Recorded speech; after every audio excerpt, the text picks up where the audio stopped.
this? This is Nala and her week 1 recap. Let this big girl go get it. Starting off training this week, we are starting by playing with our flirt pole. You don't necessarily have to play with the flirt pole, but whatever toy your dog really enjoys, which Nala is really enjoying this flirt pole right now. We are going to try to keep training fun, so make sure that we break up our behaviors with a little bit of toy play. I really personally love the flirt pole because I get to stand up. I don't have to be on the floor with her necessarily. My hands are away from the part of her that wants to chew on the toy. A lot of the times little puppies, they confuse the toys that are in our hands with our hands, where they might try to bite our hands instead of the toy. So the flirt pole is really nice in the sense that you can stand up, you don't have to have your hand down holding the toy. Everything's done up here. Oh my gosh, good girl, look at you. It's a little tangled on your paw. Yeah, look at you, you got it. So we'll just do a few minutes of this. I usually just dance the toy around, see if she wants to engage with it. Yeah, good job. And then once she bites it, I might give a few gentle tugs to really encourage her to continue chewing and tugging. At this stage, you really can't pull or tug too hard because then that just, easily pulls it out of her mouth. It's not fun when they lose all the time. Good girl. So as soon as she lets go, we will get started. Oh my gosh, look at you. Oh, you got such a good tug. Thank you.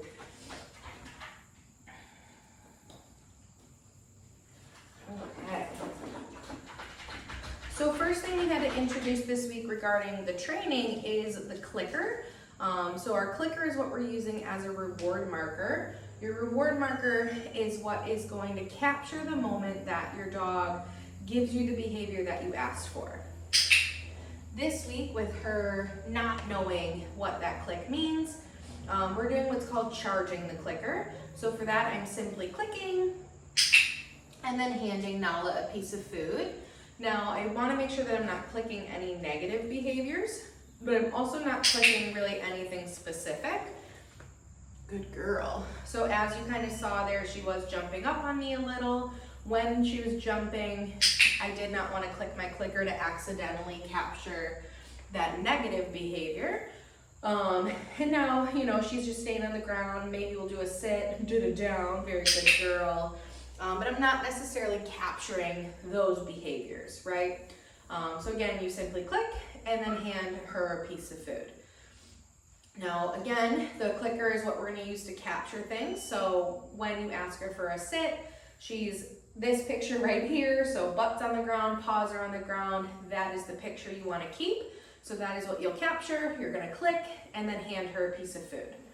The next thing I want to teach her is a release word. Okay. The release word is what we're going to use to release our puppy from the position that they're in. Okay. So throughout the next 3 weeks, we're going to work a lot on positions like sit and down. And for that, we want to slowly build our duration where we teach her when to get out of her position.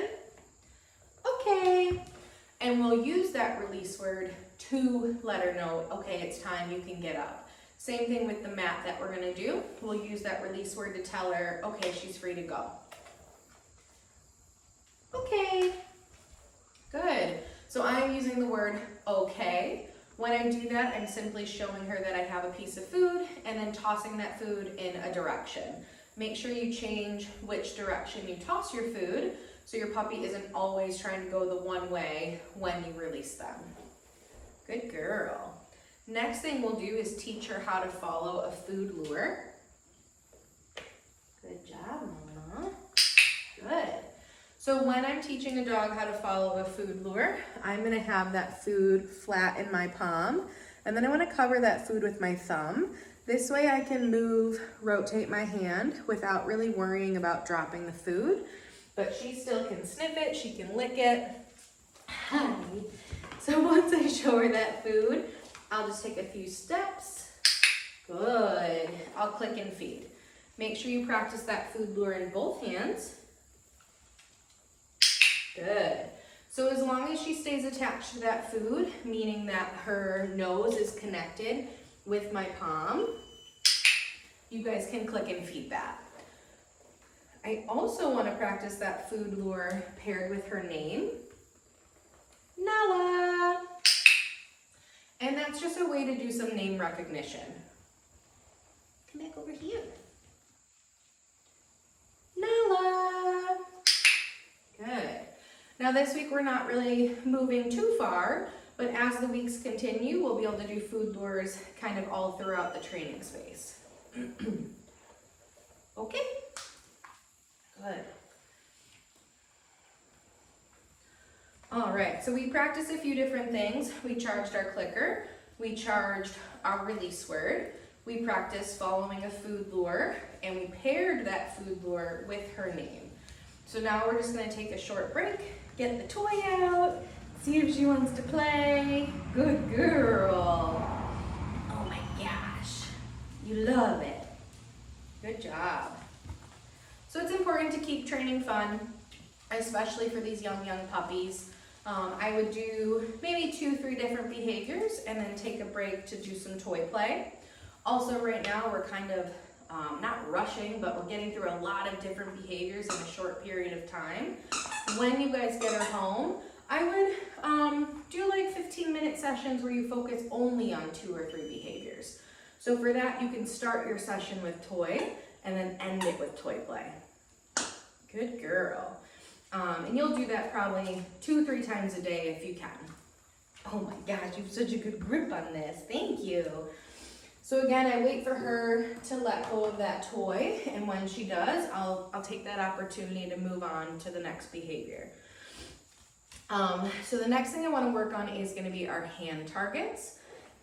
Hand targets I like as like a focus engagement exercise. So if I go somewhere with my dog, I might ask for a few hand targets before we go into whatever we're doing. It's also fun as like an informal recall. So eventually, hopefully by week 3, she could be across the pen and I could call her from over here, ask her for a hand target, and she'll come back to me to offer that hand target.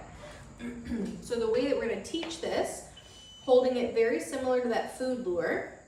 She's licking it, she wants it. I'm gonna take my hand away though. Touch. Good. So where the food lure we stay connected the whole time, the hand target I'm disconnecting my hand in hopes of her following, reattaching. So as soon as I feel that nose on my palm, that's what I click and feed. Touch. Good girl. Look at you. And you definitely want to make sure that you're practicing with both of your hands. Touch. Good job. That way, she's used to offering it to both of your hands. I do find with this one specifically, if you only use, let's say, your dominant hand, when you try to ask for a hand target with the other hand, she might blow you off. Good girl. Touch. Nice. So again, as soon as I feel that nose re-engage with my palm, that's when I'm clicking, and then I give her the food. So another really important thing to mention when using a clicker or any type of reward-based training, the click happens first, and then the food will follow, okay? All right, pretty girl. So the next thing I want to work on is going to be her position changes. So first thing this week, we're going to do sit. Right now she's in a very nice down. Sit. Good. Very good girl. Okay. So for our sits, the food is going to start at nose level, and then I come up and back and I ask her for that sit. As soon as her butt hits the ground, her front paws are on the ground, that's what I want to click. I then feed her. Then I come in with what I call follow-up cookies. You do not have to click your follow-up cookies, but I come in with a follow-up cookie to build my duration of her staying in that sit, and then a final cookie to release her. What are you doing over there? You're already in a sit. Sit. Good. So I did have to wait out that front paw a little. And just make sure to feed her in her position. Good girl. Okay. And what I mean by that is if she accidentally pops up, I would get her back into her sit. Or if those paws come up, don't feed her while the paws are in the air. Just make sure she's back in her position, and then you can give her that food. Sit. Good girl. Look at your nappy tail.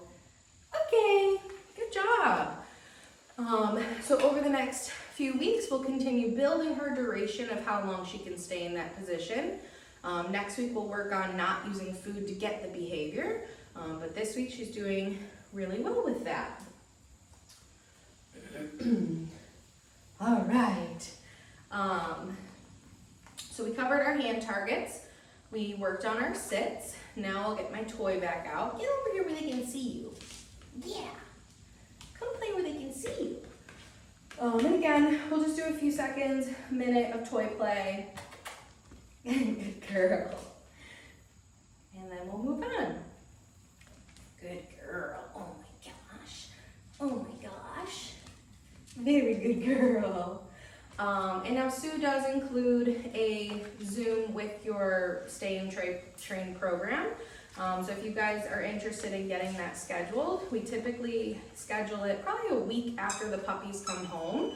That way you guys have plenty of time to get to know your puppy, write down a list of any questions that you want to ask or anything you need help troubleshooting. So if you guys want to email us sooner rather than later, we can look at some dates for getting your Zoom scheduled. Good girl. You love this.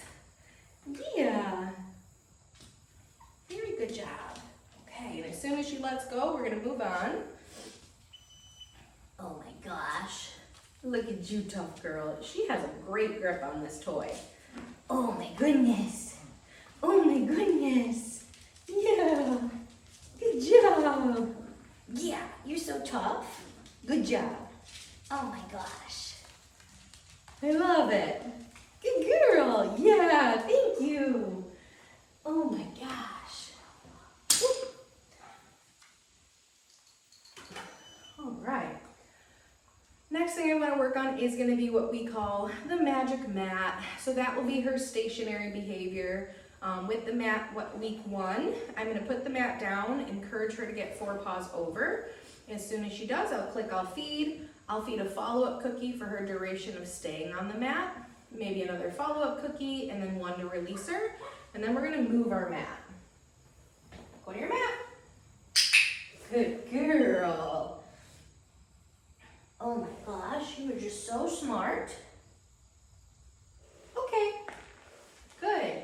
So reason I moved the mat week 1 is I really want to build her drive to come into this mat. So by changing different positions, it'll set you up for the future where you can have her station on the mat no matter where it is. Go to your mat. Good girl. And this girl's showing off, getting into a down right away. My goodness. You're so smart. Okay. So reason I like to use the mat, I like to use this one a lot if I'm having company over. I might have my dog station on the mat. As the company comes in, they get settled, and then once they're relaxed, then I'll release my dog from the mat. Go to your mat. 4 paws on, ma'am. All the way. Good. I also like to use it if I'm like cooking in my kitchen. I might have my dog stationed on the mat so that I can cook in peace and they're not trying to get into whatever I'm making. Same thing with like unloading the dishwasher. Okay. Or even if you want to take her places, if you want to take her to your kids' sports games or a coffee shop, a restaurant, this mat will be vital for those things so she has a place to settle as you guys do whatever you're planning on doing. Go to your mat. All the way, ma'am. Good girl. Very good. Okay. Nice. Oh, I can't pick it up. And then same thing with the mat, like when we were tossing our release cookies, make sure that you're releasing her in different directions.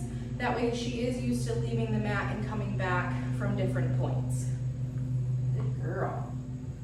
Alright. Let's see. I think we'll be able to see me here. Yeah. Are you just so excited? Yes. Oh my gosh, I know I'm on the floor with you now. The next thing I want to do, what we wrap up our training session with, is cooperative care handling. So cooperative care is super important for these puppies, not only for their veterinary care, so they will be going to the vet for the rest of their lives, setting them up for success with that. Yes, good girl. But also she'll be going to the groomer for the rest of her life. So setting her up for success for those visits as well, even if that is you guys grooming her at home. Yes. We want to make sure that she's used to being handled, she's used to being touched, the way that vets or groomers might handle her. Yes, good girl. So what I just practiced was some gentle restraint. So attaching her to food, gentle hand down and under the belly, and then I yesed and I fed her. So in this situation, my yes is instead of my clicker, so that is my reward marker for cooperative care. I also want to make sure that I handle her tail. So she's attached to food, swipe down the back, lift the tail. Yes, good girl. Handle both of her ears. Oh, you just got a free cookie, ma'am. Yes. So petting her head and flipping an ear back. I'll do the other ear. Yes. And then making sure that I can look in her mouth. Yes, good job. So with her mouth, I do still have her attached to food. I'm kind of petting on that head. I get closer up to that nose, lift her lip. Yes, good girl. And then she gets her food, okay? We also want to make sure that we handle all of her paws. So again, I'm going to swipe down the body, get down to that paw, lift. Yes, good girl. Same thing on the front paw. Yes, good job. Can we rotate? Yeah, good job. Yes, good girl. Yes, good job. So paw handling, vital for future nail trims, future trimming of the paws, getting into the paw pads. At this stage with all of our handling, we're keeping it short and sweet. So throughout the next few weeks, we will build on duration. So how long she'll let me hold that paw for, or how long she'll let me kind of play massage her ears. Hi, pretty girl. So this week again, we're just keeping it very simple. And last thing I want to do is get her into her harness. Hi. Yeah, I know. I'm holding you and you can't play on the ground. Good girl. So once I have her legs, okay, you're panicking. Stop that. Give it a break. Give it a break. You just want to play. Good girl. I know. Okay. It's fun when they're so wiggly. So once she has her legs in, we'll clasp that harness. Very good girl. Oh my gosh. Go get your zoomies out now. And then once she's in her harness, I want to play a game called the Flying Cookie Game. So for that, I'm going to toss the food. Okay. Nala. Good girl. And as soon as she's done eating, that's when I want to call her name. Okay. Nala. Good. And as soon as she turns towards me, comes back and like to motion to come towards me, that's when I click. And then I'm feeding her right at my side. Okay. Nala. Good girl. And this week with the harness, we're just getting her used to wearing it, having some type of gear or clothing on. Okay. Nala. Good. But this is in preparation for getting her used to walking on a leash as well. Good job, baby. And then when we're done with that, I will show her some food, unclasp the harness, and then just let her walk out. But that's going to be it for Nala's week 1 recap.